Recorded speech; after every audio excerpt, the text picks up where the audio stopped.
Hi, this is Mr. Fleming, and this is for my junior high class, 7th and 8th grade class, and we are going fully remote, and I will ask students please to watch these videos during their regular class time or their scheduled class time.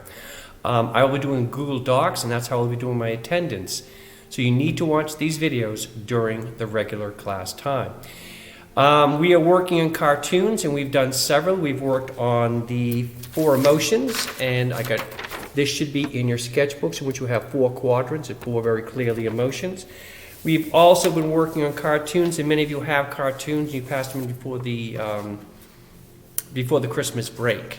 And as far as this project goes, I did talk in the last video how I want to make movement, and I'll be doing a demonstration in a moment.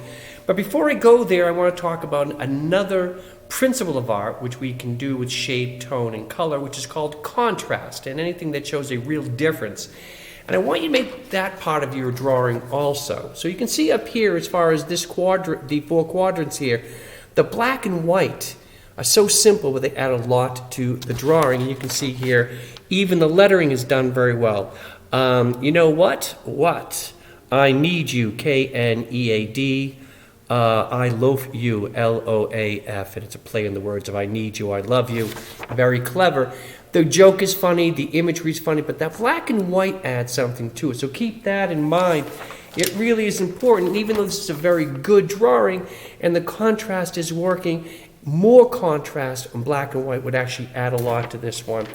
You can see it also working very well in this drawing too. The black and the white are adding elements to this. The contrast makes a principle, but it also works into adding. And here, I hate scary movies. I knew we shouldn't have watched something about haunted houses. And you can see here the irony is that she's watching a movie with ghosts. But the joke works better because the black and white, the contrast is added to it. And even though this is a lovely drawing, and it really is, and it's really kind of fun, a great character, a great line, but there's so much white, I'm losing a little interest. I don't want to go in there. Even if she filled the word in art with black, I think it would have worked better to give a heightened contrast. So those are the things you want to look at. Here's another example of black and white being used and the contrast adding to it. The shape over here, the blackness adds to it. The heavy weight of the line in the exterior makes it very good. And one spoon says to the mom, "Oh, he has your hair." Get it there for us, right? So keep those things in mind when you're making your drawing. Now, I want to keep in mind movement really is what I'm looking for. We went through many different elements of art and how they make the principles occur. And I do want contrast to be there always because it adds something. But here, let's focus on movement just a little bit.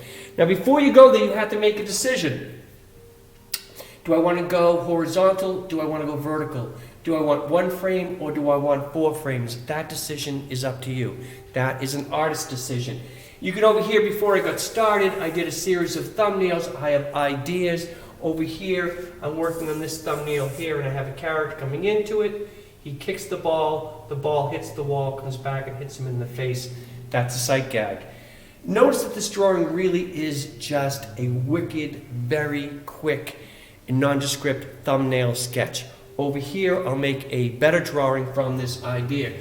First of all, I want to do is set up my picture plane, and I want quadrants. I want that worked out, and I think that marker is dying on me. And I think I might switch markers, just so you can see it better.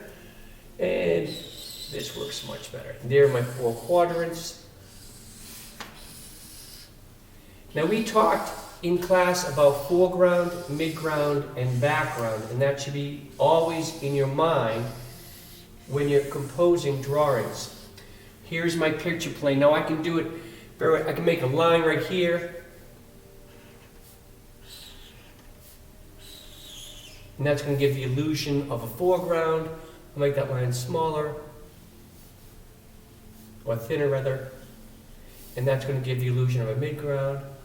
Make this one even thinner, and that makes the illusion of my background. So what I want to do is get an object. Here is my ball. I'll just fill that in nice and black so we can see it.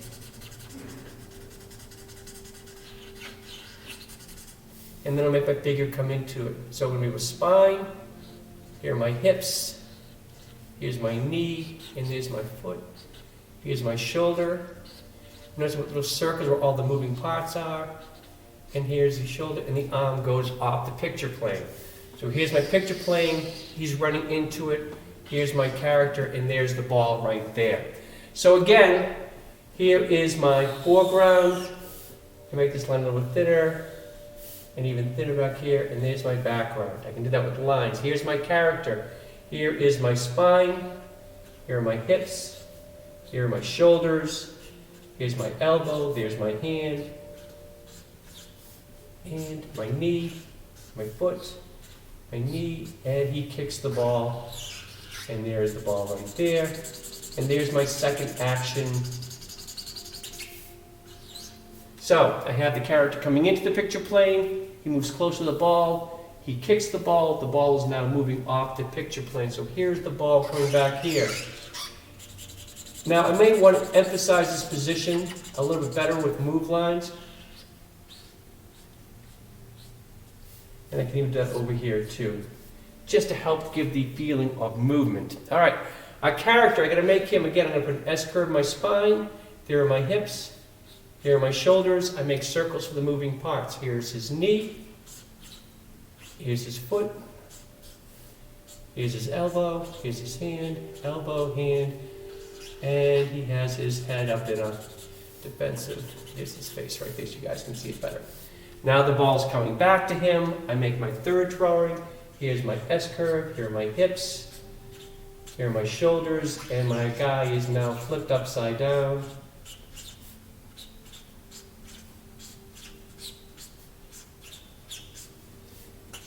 And I put my lines in for my foreground, midground, background,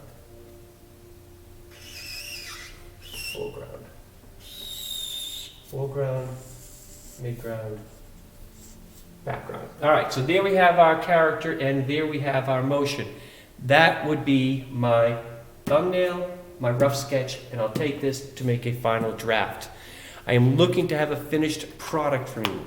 I'm looking for a product that has shown development and time.